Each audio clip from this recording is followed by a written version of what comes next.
everyone, welcome. My name is Iona Murray, and I'm here today to talk to you about how to appeal to a global audience, both creatively and strategically. So I am currently a senior account manager at Droga5 London. I'm sure all of you have heard of Droga5 New York. And I work on the Chase account and Coca-Cola. But I'm here talking to you because of my experience at Saatchi and Saatchi London, where I worked for 4 years on two of their flagship accounts, British Telecom, which was based in the UK, and HSBC Global Brand, which is based around the world, and Saatchi acted as the global hub. So a little bit about what I do. So I'm sure all of you have agency partners or looking to work with an agency, and I'm the person who you'd be working with on a day-to-day basis. So a lot of people, particularly the creatives and the strategic planners at our agencies, joke about why are there even account people? Not helped by the TV series Mad Men, where the account person is often out drinking champagne and enjoying himself. But account people are some of the most busy people, juggling loads of different things, loads of spinning plates. So just to give you a bit of an understanding about what we do, some people would probably describe us as a orchestra conductor. We are your link to the agency. We take your briefs. We ensure that everything goes well, that projects are managed and ensure deadlines and budgets are respected.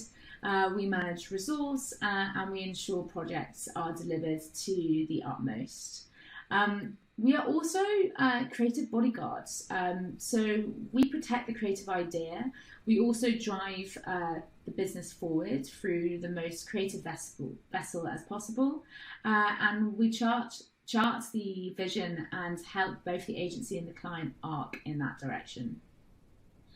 So a little bit about me and a little bit about my job, but now on to the work.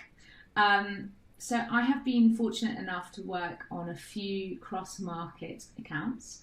The main one is HSBC Global Airports Programme, which launched in 2018.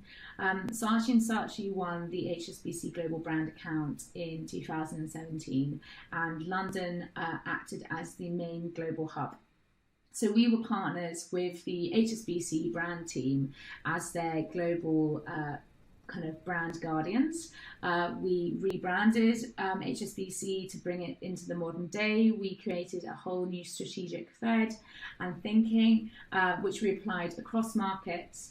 And we also came out with the HSBC Global Airports Programme, which supported that strategic and creative thinking. So I'm sure many of you have seen the HSBC work. It is in airports from around the world, in LA, New York, Istanbul. It's also in Hong Kong, Singapore, Beijing, and Australia. So it is absolutely colossal, and it did require kind of an understanding of different markets, and this applied to both us as clients and as the ad agency. We needed to understand kind of local nuances, but also understand how consumers work out there.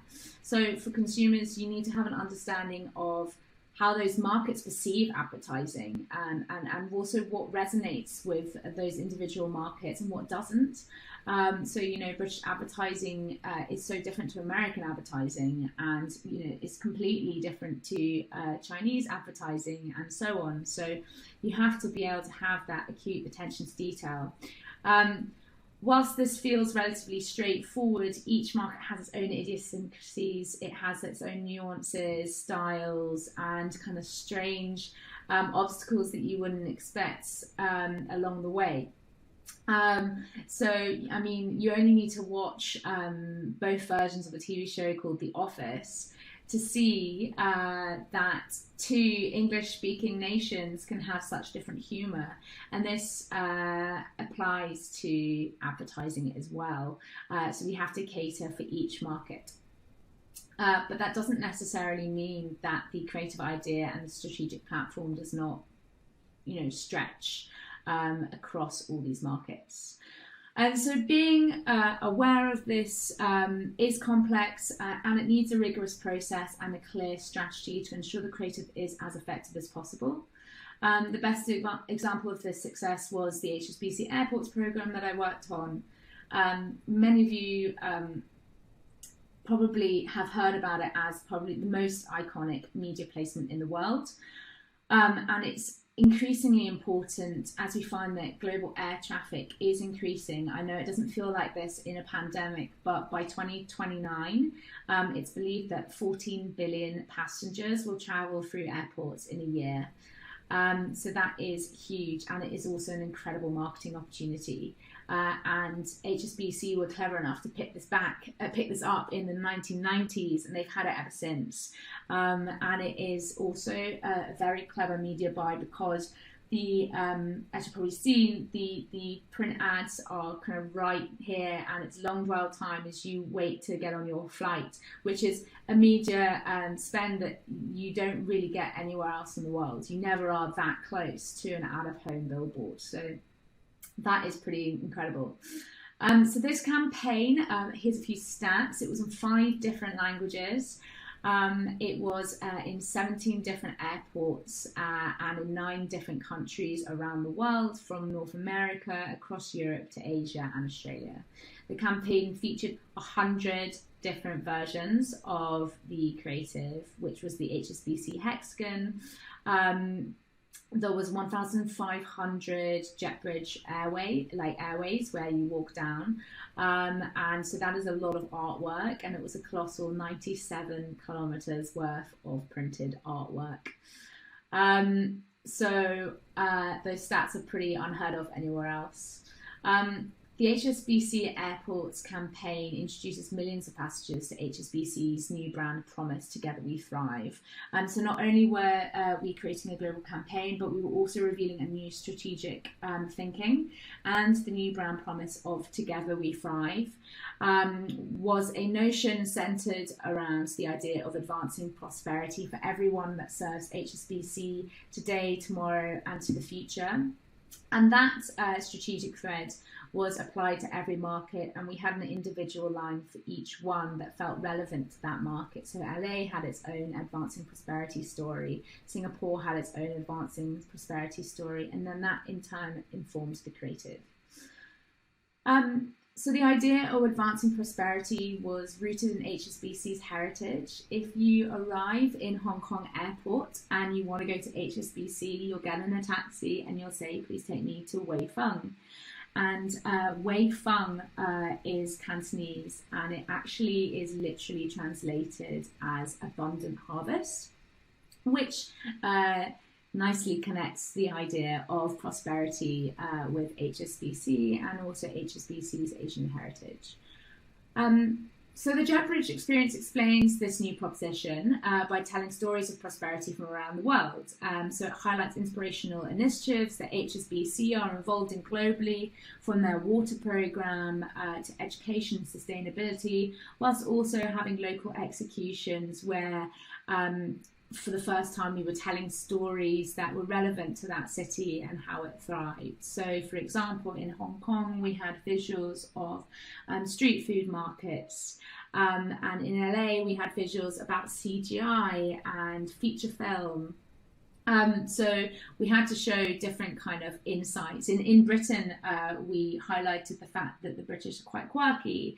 So we had some visuals of some women swimming in freezing cold water at New Year, which is a tradition here.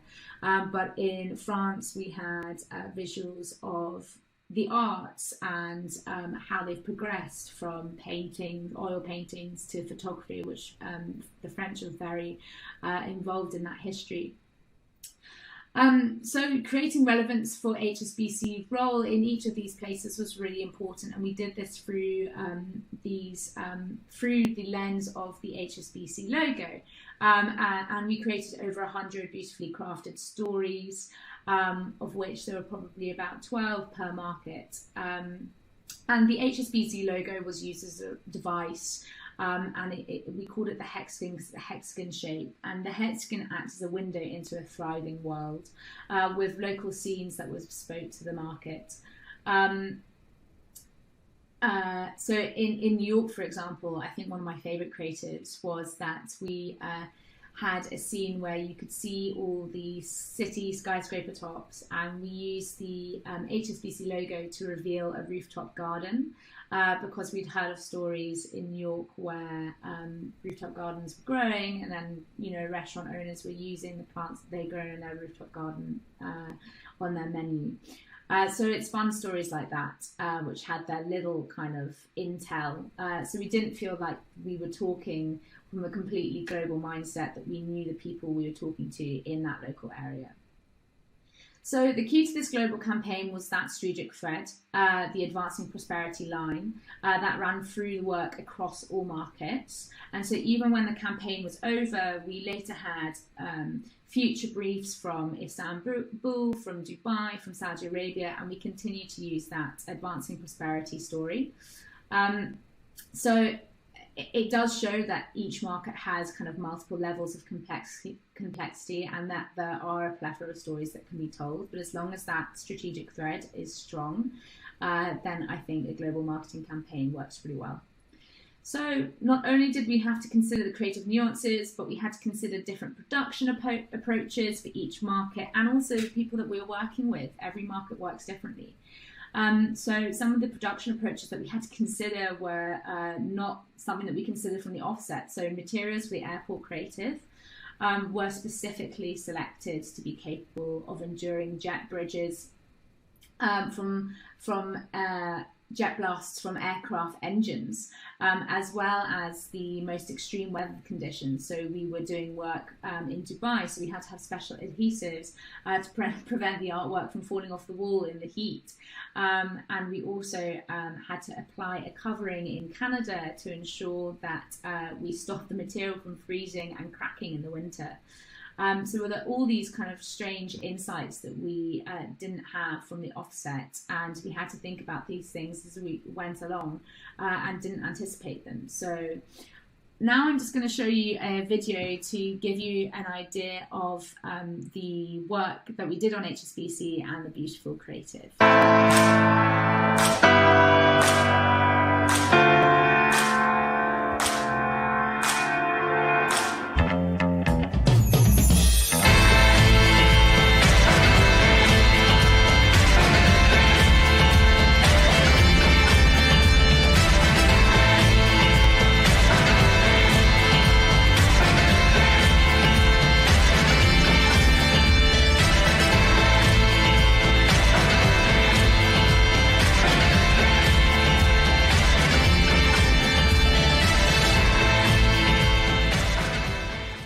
So there you saw the incredible work that went into making the HSBC Airports programme in 2018, and the work's still up there. Sadly, because of COVID, the plan was to replace it, but we weren't able to, which resulted in huge usage negotiations that had to be extended, which was a big project. And also something that wasn't anticipated. Although the work wasn't replaced, therefore, I think the marketing spend wasn't impacted too much. But it's really satisfying to have the work up there for longer. I think it's been up there now for about over 4 years, so it's great. Personally, I think it's still impactful. So you're probably asking yourself, how did we do this? And there are loads of different ways that you could do this. And we were really lucky that Saatchi's was a global agency, and that really helped us push through this work across our markets, because we have agencies in LA, New York, Istanbul, Hong Kong, and Singapore, and more. So we created select groups in each agency who were specifically working on the HSBC account, and the London team, which I was part of, acted as the brand guardians. We made sure that all the work laddered up to the strategic platform of advancing core prosperity, but also followed the guidelines and followed HSBC's look and feel and their tone of voice, and made sure that it felt like a family. So all this strategic and creative thinking laddered from Saatchi's London, but our local teams would advise on the work, and sometimes they would make it. So in Singapore, they made quite a lot of the work. So we also asked them to help us manage the production process, because obviously we didn't have feet on the ground. So we had our teams going out and managing that process. You know, printing artwork in China is not the same as printing artwork in America. So that is definitely something that we hadn't considered at the beginning, and came along as they do. So it was really useful having people on the ground. So how to maintain a consistent global brand. So we worked in partnership with our global brand clients to help our local markets create the best work possible. But how did we do this? So every market is different, as you know, and so a different approach is needed for each one. And this obviously depends on what the brief is. However, there are a few things that are quite useful to consider. So with our clients, we arranged global marketing calls on a regular basis, where we would take the teams through the rebrand, through the branding guidelines, and also through our creative updates. And so we would have this call with the market separately. So we would have one with LATAM, we would have one with North America, we would have one with APAC, and one with EMEA. And we worked with these teams to take them through the work and also get their thoughts on the work. And often they would be working with us, so they might have come up with their own ideas that they wanted to share. And as the global agency, it was our role to make sure that everything fitted within one family. So we would often have internal reviews of the local markets work to ensure that it was aligned with HSBC's vision, and also our global work, because we had some global work as well that sat alongside all the local markets. We also sent them our guidelines and our tone of voice and visual identity, and they used that as a bit of a toolkit. In some markets, we had research groups, because obviously if we were doing the work for, say, Saudi Arabia or Dubai, we had very little understanding of what it's like to live there or be a Saudi Arabian. So none of us had the knowledge of the country, and so for Saudi we had research groups. We also did this for Dubai, and we talked about, you know, the current circumstances there. I think one thing that really appealed to us was the fact that we were talking about their vision for 2030, and one of the women on the call said that she'd never been able to pick up her child from school, and now she could. And that was an incredible insight that is such a fun part of my job. And I'm sure probably everyone in marketing feels really fulfilled when they find interesting insights like that. So research groups are really useful to get a full understanding of the local market, but also one kind of area that I think is really important is being a part of the process as early as possible. So reviewing creative as early as you can. We slowly began to realise that the later you shared the creative, the more troublesome it became if it got too far down the line. So we worked on some stuff for HSBC in Hong Kong. We were lucky enough to be commissioned to make a lion, because they have these famous lion statues outside their offices. We were lucky enough to paint it with the LGBT rainbow colours. But unfortunately, the LGBTQ plus rainbow doesn't work with feng shui, and the order of the colours needs to be swapped around, but we've gone far too far down the production process to know that. And fortunately, it was something that we could quickly change, but it could have been really quite impactful to the extent that the work might not have gone live. So it's really important to be aware that, you know, far down the line, you might have obstacles that you hadn't expected, but your agency will always find a solution, because that's what we're here for. There are just a few examples of how to exceed as a global marketing campaign that I want to talk about. The key is to be collaborative as early on as possible, and to be understanding that different markets have different approaches to working, and to creative and advertising. So we have to be respectful of those cultural nuances. The key thing is to ensure that everything goes through a clear process, and that you also get all the correct stakeholder approvals, and that the stakeholders also have the context of the local market. So that's really important. And also, I think as a agency person and a marketing person, one of the key things to do to kind of gain a better understanding of how to have a successful global campaign is to, go onto online platforms like Campaign or The Drum and read about advertising campaigns that are not from your local area. And some of them are actually really creative and may make you rethink about something that you're working on. So I'd really recommend that. And so to finish on, I wanted to show you the most successful campaign of all time, in my opinion. And it is a global marketing campaign that proves that you can have a huge budget and a tiny budget, and the creative will still work because that strategic thread is strong. So it's the global advertising campaign from Snickers, You Are Not You When You Are Hungry. And this campaign has transcended space and time. It's insane. It's been around for 10 years. And it started at the Super Bowl, the most famous advertising spot in the world, and has also been worked on campaigns that only had £85,000 budget. So that just shows you how it just proves how a strategic platform like You're Not You When You Are Hungry can have a universally global insight and also have an enduring product proof point. So that's it from me, but I just wanted to say thank you to everyone in the Fiverr business.